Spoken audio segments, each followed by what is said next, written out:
할렐루야. 서로 인사 나누겠습니다. 하나님 은혜가 함께 하시기 바랍니다. 반갑습니다.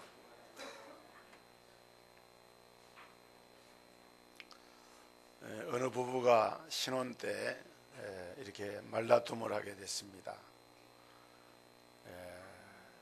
이렇게 말다툼 하다가 남편이 아내 보고 이렇게 말했습니다. 지난번 결혼식 때 목사님이 말씀했잖아. 남편은 하늘이고 아내는 땅이라고 잊어버렸어? 그러니까 그 아내가 한다는 말이 요즘은 땅값이 하늘 위로 치솟는지 몰라요? 그러면서 이렇게 얘기를 했대요. 얼마 후에 이제 딸을 낳았는데 딸아이가 이제 유치원에 다닐 때쯤 됐는데 남편이 아내보다 한 2살 좀 적었나 봐요.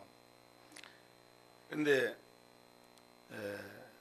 여자가 남자보다 2살이 더 많은데 밥 그러면은 아내가 예 잠시만요 물 줘 그러면 예 꼬박꼬박 남편에게 존댓말을 하는 겁니다. 그러니까 그 모습을 보고 딸이 물었대요. 엄마는 아빠보다 나이가 더 많은데 왜 존댓말을 해? 그러니까 엄마가 하는 말이 응 안 그러면 쟤 삐져 그랬다는 거예요. 이제 고운정 미운정이 붙어가지고 나이가 한 70이 넘었는데요. 모처럼 이제 할머니가 된 그 아내가 고등학교 동창회를 갔습니다. 근데 고등학교 동창회 갔다 왔는데 얼굴이 시무룩해가지고 있으니까 할아버지가 물었대요. 왜 그래요? 별일 아니에요?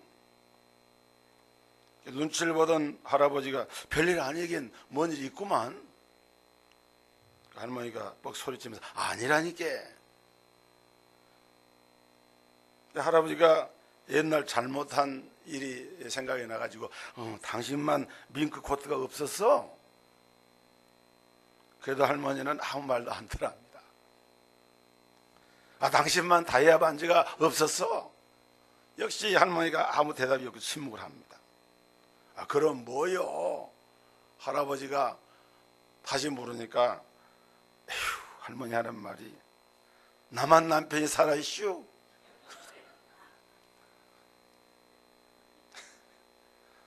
요즘은요 오래 사는 것도요 스트레스래요.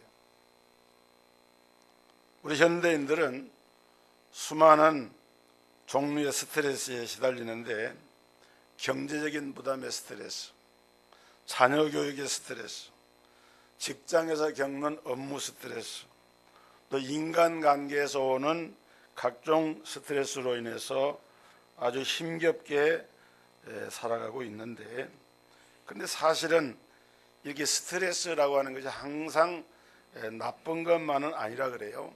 그중에는 우리 인생에 활력을 주는 좋은 스트레스도 있는데, 예를 들자면은 범죄한 사람이 죄로 인하여서 스트레스를 받는다. 그것은 그 사람이 죄의식을 가지고 있고 그것을 돌이킬 수 있는 하나의 기회가 주어지는 의미가 있습니다. 또 하나님이 주신 사명 때문에 내가 스트레스를 받을 수도 있습니다. 그런데 문제는 이런 것을 우리가 무거운 짐으로 느끼고 힘들어할 때에 주님은 우리에게 말씀합니다. 수고하고 무거운 짐진 자들아 다 내게로 오라. 내가 너희를 쉬게 하리라. 나는 마음이 온유하고 겸손하니 나의 멍에를 메고 내게 배우라. 그리하면 너희 마음이 쉼을 얻으리니 이는 내 멍에는 쉽고 내 짐은 가벼움이라 하시니라 그랬어요. 여러분 이 말씀을 한번 음미를 해보십시오. 예수님은 우리가 짐을 지고 있는데 이 짐 자체를 없애주겠다 그렇게 말씀한 게 아닙니다. 짐 자체를 해결해 주겠다 그렇게 말씀한 것이 아니에요. 다만 마음이 쉼을 얻게 하겠다 그랬습니다. 그리고 그 짐이 무거운 것이 아니라 가벼운 것으로 변하게 해주시겠다. 다시 말하면 사람이 어떤 문제에 봉착했을 때 그 문제를 바라보는 시각이 문제다. 어떤 시각을 가지고 그것을 바라보느냐, 그 시각이 문제라는 거예요.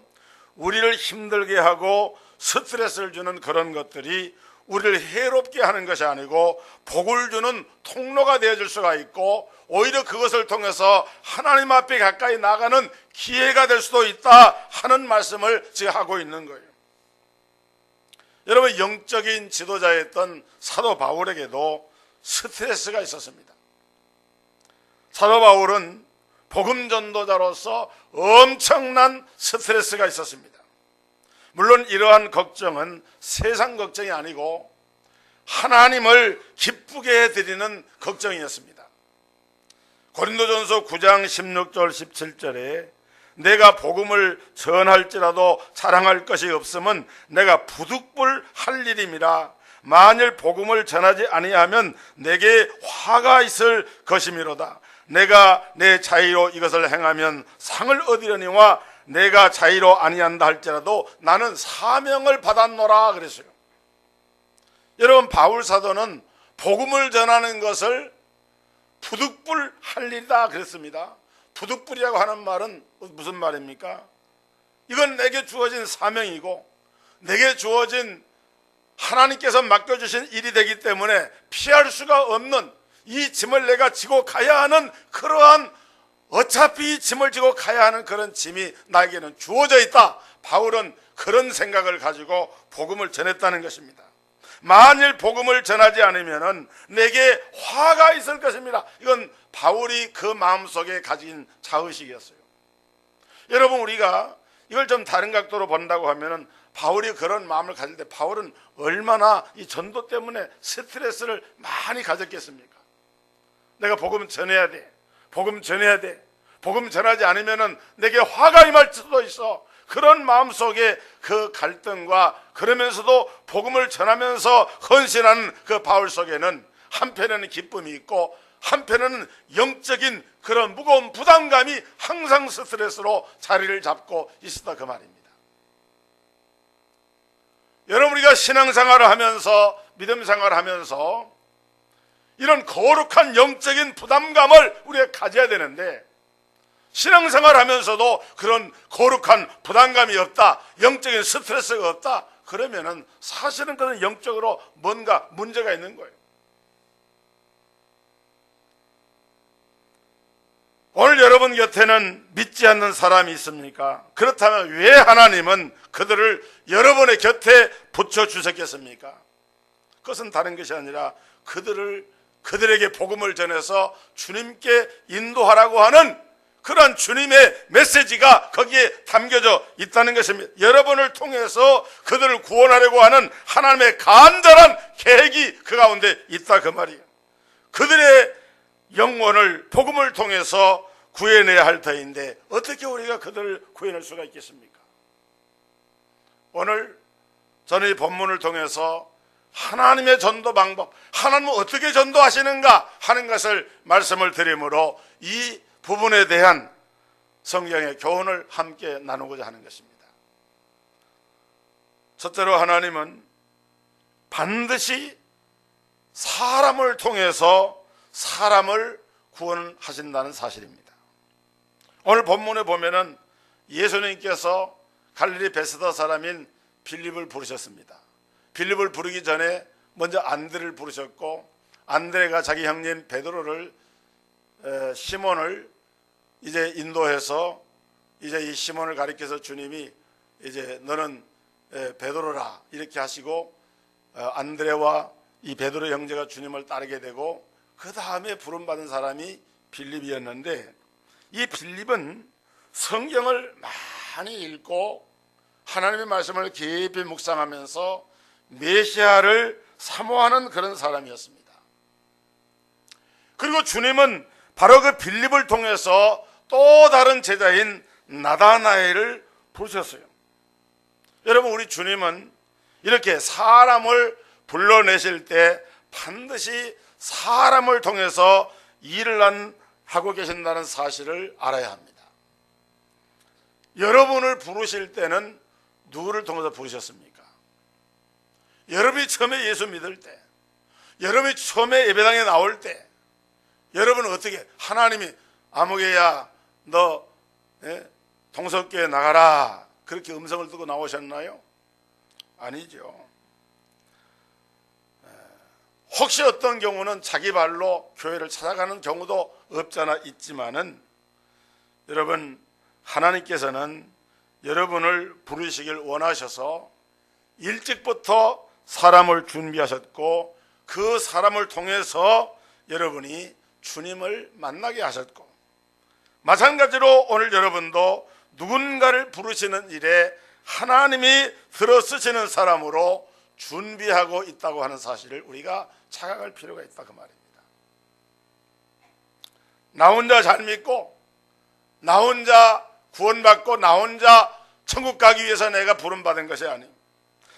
나를 구원하기 위해서 누군가가 복음의 통로가 되었듯이 나같이 미천하고 부족하지만은 이 세상에 하나님이 구원코자 하는 원하시는 그런 사람을 하나님이 계획하시면서 나를 통해서 나를 구원의 도구로 통로로 사용하기를 원하고 계신다 하는 이 사실을 우리가 바로 알아야 된다는 거예요. 저와 여러분이 하나님이 쓰시는 복음의 통로가 될 때 하나님이 영광을 받으시고 하나님의 나라는 확장되어지는 것을 믿으시기를 주님의 이름으로 축복합니다. 나 혼자만 누리려고 해서는 안 돼요. 그런데 문제는 사람들이 이처럼 하나님께서 나를 복음의 도구로 통로로 들어 쓰시는 이 사실을 별로 좋아하지 않는다는 거예요. 이것은 성경에서 우리만 그런 것이 아니라 일반적으로 사람들의 그 내적인 심령의 상태가 그렇습니다. 여러분, 우리 주님이 부활 승천하시면서 너희는 가라 예루살렘 온 유대 사마리아 땅까지 이르러서 내 복음을 전하는 증인이 되리라 명령을 하셨습니다. 그런데 사도행전에 보면은 이 명령을 받은 초대교회가 12사도가 120문도가 그 복음을 들고 나가서 전했느냐? 전하지 않았습니다. 예루살렘에만 머물러 있었습니다. 가라고 하는 유대 땅도 안 가고 사마리아 땅도 안 갑니다. 그리고는 예루살렘에만 그들끼리 모여 있어요. 그러니까 하나님이 어떤 일을 하십니까? 예루살렘에 큰 핍박이 임하게 됩니다. 스데반 집사가 순교를 당하고 야고보 사도가 순교를 당하고 그리고 환난과 핍박이 막 교회에 불어닥쳐오니까 그때서야 예루살렘 교회가 정신을 바짝 차렸습니다. 이거 아니구나. 주님 명령한 것은 가라고 하셨는데 우리가 가지 않았더니 이렇게 되었구나. 그래가지고 이들이 흩어지는데 흩어진 사람들이 사마리아 땅에도 가고 흩어진 사람들이 바보섬에도 가고 흩어진 사람들이 안디옥에도 가고 그 흩어진 사람들이 나가서 복음을 전하는 거예요. 놀라운 것은 그런데도 그들은 그 흩어진 그 가운데서 가서도요, 성경에 보면 그렇습니다. 가서도 유대인들에게만 복음을 전했어요.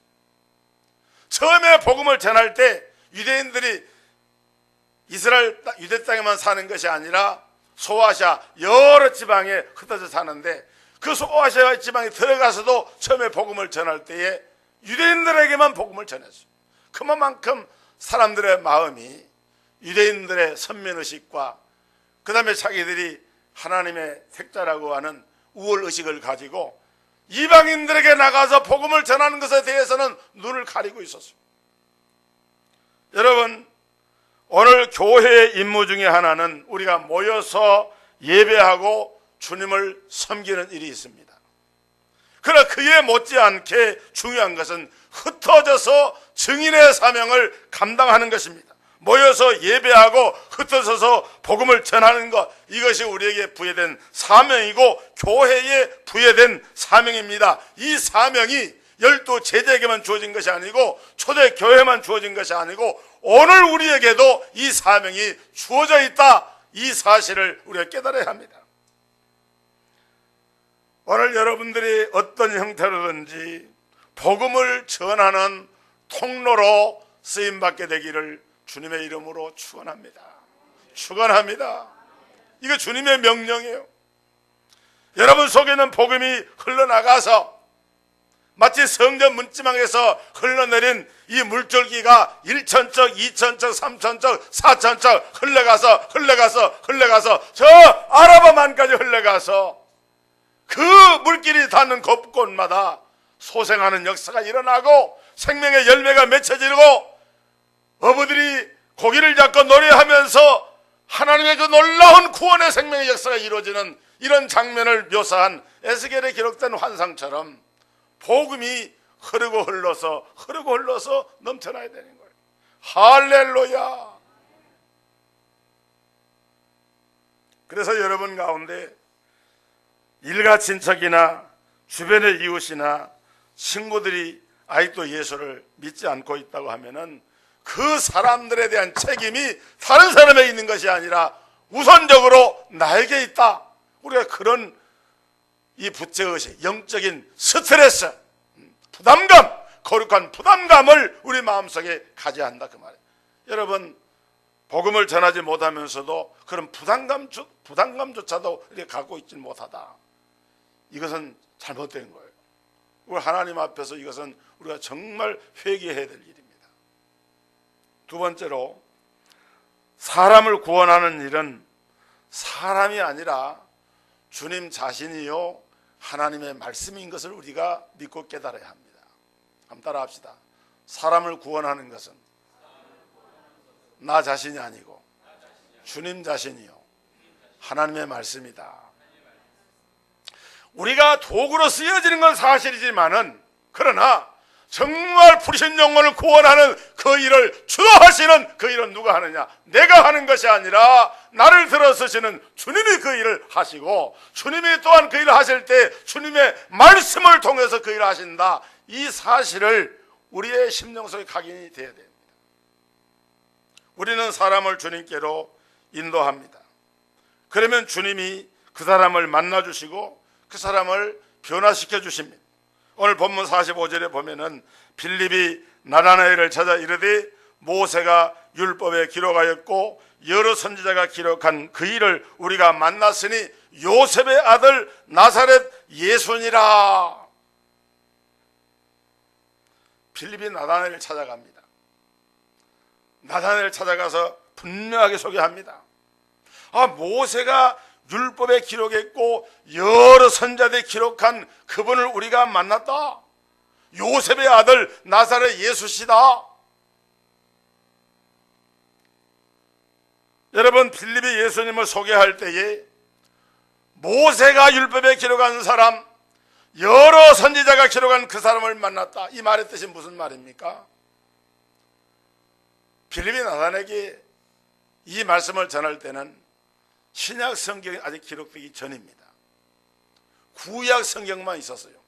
지금은 우리가 성경을 구약, 신약 이렇게 구분하지만은 지금 빌립이 이렇게 전도할 그때에는 구약이라고 하는 말도 없었어요. 그냥 성경인데 또 성경이라고 하는 말을 그렇게 표현하는 것이 아니라 모세의 율법, 선지자의 글 이렇게 모세의 율법, 선지자의 글 그러면은 그게 바로 뭘 말하냐면 구약 성경을 말하는 거예요. 그러니까 빌립은 이 말씀을 통해서 볼 때에 이 구약 성경을 읽으면서 예언된 메시아가 오실 것을 간절히 기다리고 있던 그런 사람이었습니다. 그런데 마침내 그분이 오셨어요. 성경의 말씀한, 구약의 말씀한, 모세의 글과 선자글에 약속한 그분이 바로 나사렛 예수라고 하는 분을 내가 만나봤다. 그러니 내가 이 사람을 내가 만났으니 너도 한번 만나야 되지 않겠느냐. 그렇게 빌립은 나다나엘에게 전도를 한 것입니다. 그런데 이렇게 전도하면은 좀 감동을 받든지 역사가 일어나야 되잖아요. 그런데 나다나엘의 반응은 무엇이었는가 하면은 나사렛에서 무슨 선한 것이 날 수 있느냐 그랬어요.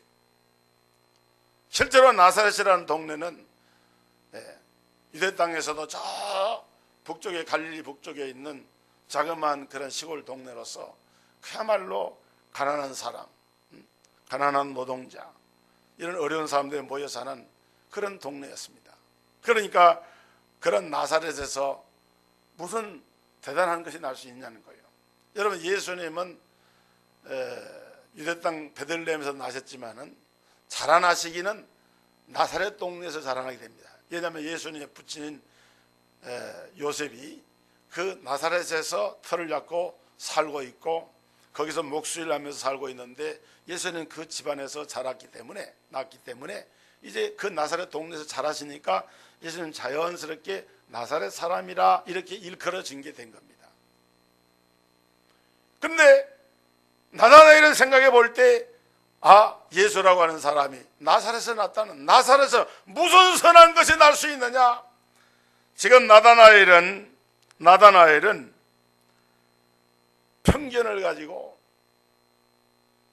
나사렛 동네에 예수가 나셨다, 예수라고 하는 분이 이제 구약의 성경에 기록된 그 말씀하신 그분인데, 그분이 지금 말씀을 전하고 있다라고 하는 말을 들었을 때, 우선 그 말 자체가 이 나다나엘의 마음속에는 와 닿지가 않는 거예요.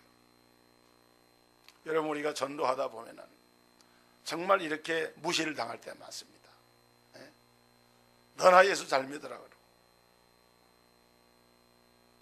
그러면서 복음 전도자에 대해서 하찮게 생각을 하고 복음 전도자를 외면하고 또 때로는 핍박을 하는 그런 일들이 얼마나 많은지 몰라요. 그런데 중요한 것은 바로 이 부분입니다. 나사렛에서 무슨 선한 것이 날 수 있느냐, 빈정대듯이 편견을 가지고 이렇게 말하는 그 나다나엘 앞에서 빌립이 딱 한마디 했습니다. 와 보라, 와 보라.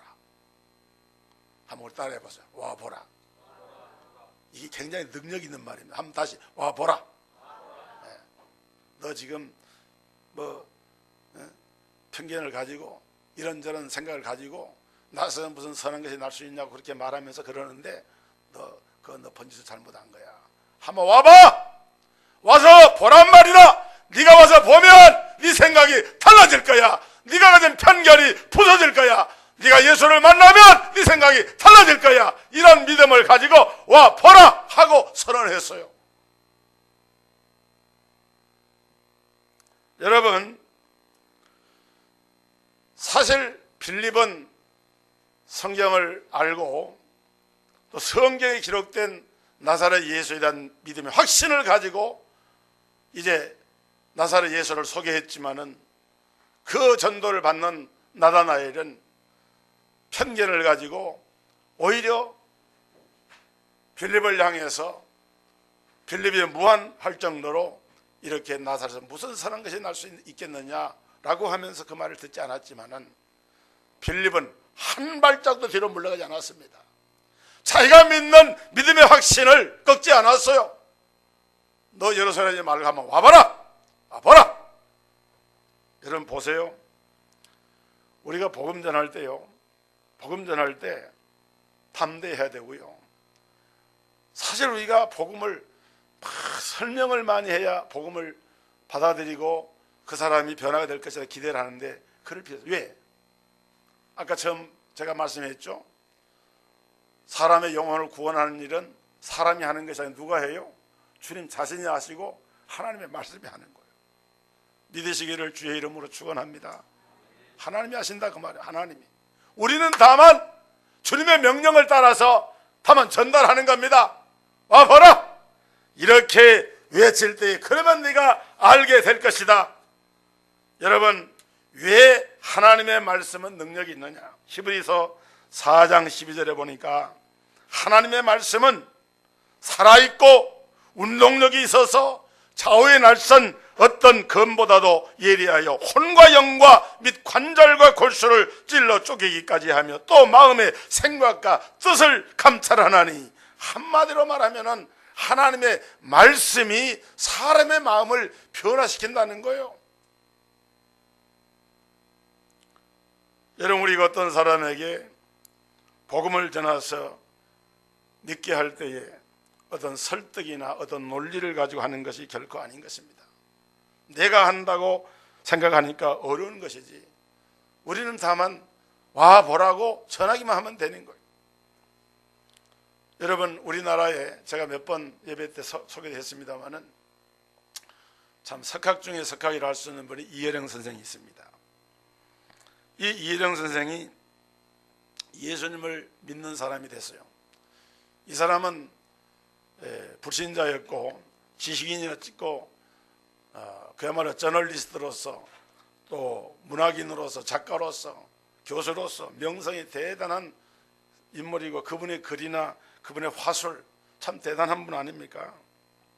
그런데 이분이 예수를 안 믿어요. 그런데 그가 복음을 받아들이게 된 것은 어떤 논리나 설득에 의해서가 아니었습니다. 오직 그가 사랑하는 딸 이민아 씨의 말 한마디 때문이었다 그래요. 이민아 씨는 미국으로 유학을 가서 미국의 LA의 지방검사로 있었고 변호사로 있었습니다. 미국의 검사였어요. 그런 딸을 이혜령 박사는 늘 자랑스럽게 생각했습니다. 그런데 1992년 어느 날 그 딸에게 갑상선 암이 발견됩니다. 치료를 받았는데 재발되어서 1996년과 1999년에 또 수술을 합니다. 엎친 데 겹친 격으로 그 변호사의 아들, 즉 이 박사의 외손주가 차폐하가 됩니다. 그리고 딸이 망막박리로 실명하게 될 위기에 처하게 됩니다. 미국의 저명한 의사들도 수술도 안 되고 약도 없다고 했어요. 그런데 그의 딸이 성경을 펴놓고 읽고 기도하면서 찬송을 합니다. 그러니까 옆에서 지켜보던 이혜령 박사가 야, 이 바보야, 노래가 나오냐, 찬송이 나오냐, 이 성의 책이 읽혀지냐. 자기로서는 도저히 그 딸이 이해가 안 가는 거예요. 그런데 딸은 그런 환경 가운데서도 하나님을 찬양하고 기도하고 하나님 말씀을 붙잡고 믿음으로 나가는 그런 모습을 보면서 가슴속에 뭔가 모르게 뭉클한 것이 있어요. 그래서 어느 날 이 딸이 아빠 내 소원이 하나 있어요. 저랑 같이 교회 좀 가요. 그래서 그런 상황 가운데서 이제 이혜령 박사가 딸과 함께 자그마한 그 개척교회인데 이런 교회를 따라갔다 그래요. 딱 한 번 교회 가보자. 그래서 처음으로 딸과 함께 간 이 작은 교회에서 가보니까 피아노도 없고 오르겐도 없고 반주를 하는데 키보드 찬송가로 반주하는 그런 자그마한 교회인데 그곳에서 주님을 영접을 하게 됐다 그래요. 그리고 한 달이 못 돼서 실명하려 했던 그 딸은 치료가 되어졌고 나중에는 이민아 씨는 목사가 되고 복음을 전하다가 하나님의 부름을 받았어요. 사랑하는 성도 여러분, 우리가 복음을 전하는 것은 특별한 논리를 가지고 전하는 것이 아닙니다. 나다나엘이 빌립에 의해서 와보라 하는 그 말을 듣고 예수님께 왔던 것처럼 우리는 다만 복음을 전하는 통로로서 주님의 명하신 그 말씀을 따라서 복음을 전하기만 하면 사람의 마음에 감동을 주고 역사를 일으키는 것은 하나님이 하시는 줄 믿고 복음을 전할 수 있기를 주의 이름으로 축원합니다. 복음을 전해야 돼요.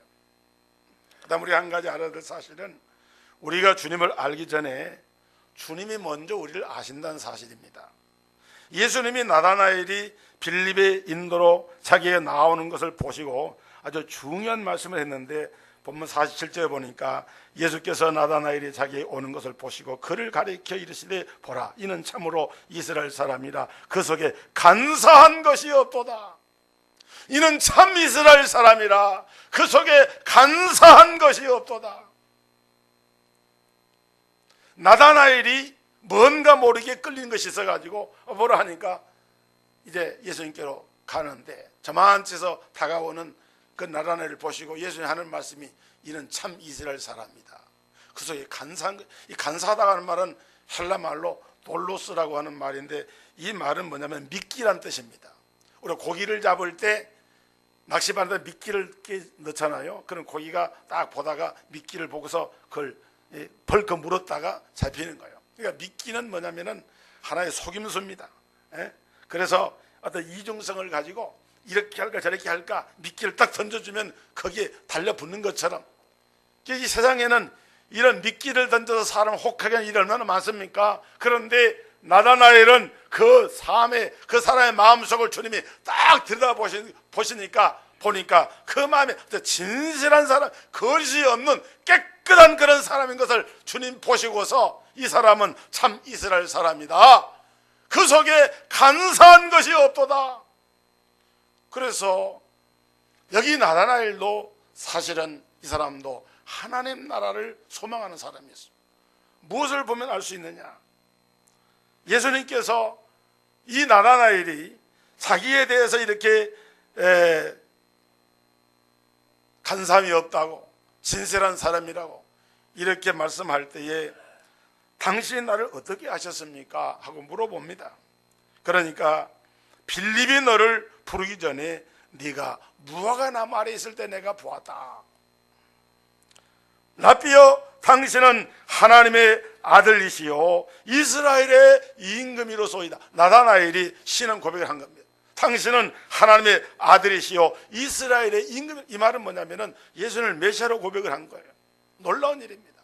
나다나엘이 예수님을 가리켜서 예수님을 메시아로, 그리스도로 고백을 한 놀라운 역사가 일어나게 됐어요. 여러분, 무화과 나무 아래 있었다라고 하는 이 말은 구약 성경에 보면은 그 의미를 이렇게 말하고 있습니다.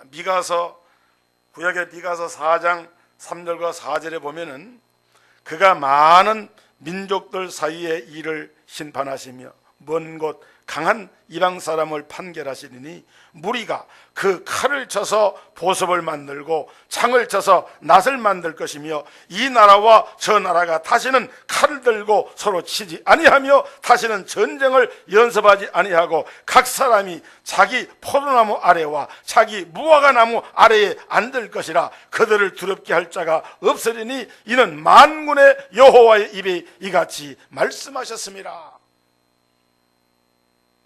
또 스가랴서 3장 10절의 말씀 보면 만군의 여호와가 말하노라. 그날에 너희가 각각 포도나무와 무화과 나무 아래로 서로 초대하리라 하셨느니라. 우리가 이 말씀들에서 연관져서 생각해 볼 때 무화과 나무 아래에 있다라고 하는 말은 무슨 말인가 하면은 메시아가 오셔서, 그리스도가 오셔서 하나님과 교제하고 교통하면서 평화롭고 아름답고 풍요로운 시대가 도래할 것을, 가장 아름다운 그런 시대가 도래하는 것을 무화과 나무 아래 있는 것으로 구약 성경은 표현하고 있는 겁니다. 마치 우리 중국의 그 고사에 보면은 무언도경이라고 하는 게 있어요.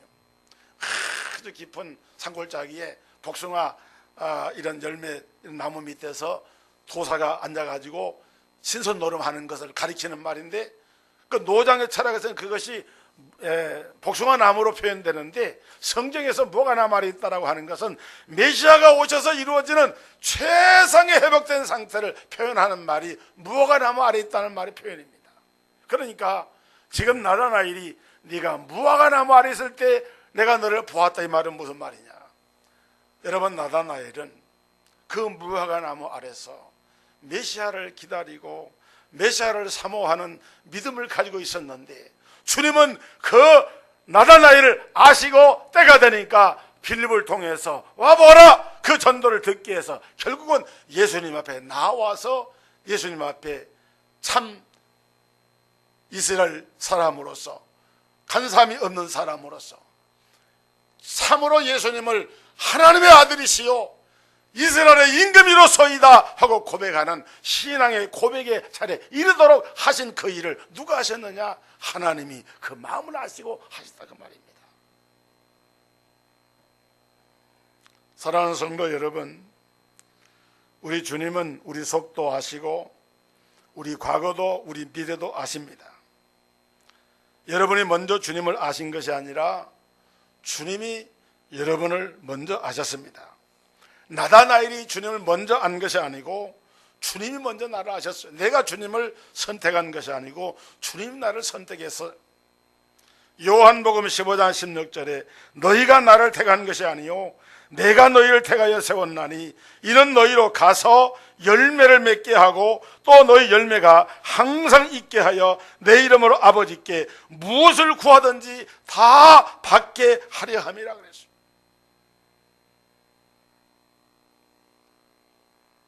여러분, 전도는 우리가 하는 것이 아니라 하나님이 하신다는 사실을 꼭 믿으시기를 바랍니다.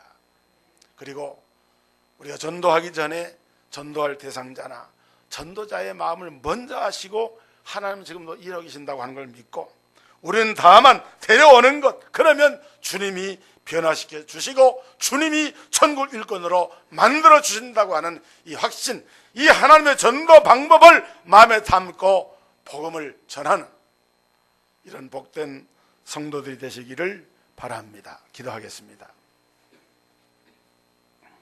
거룩하신 아버지, 빌립이 나다나엘에게 전도해서 예수님께로 인도했습니다.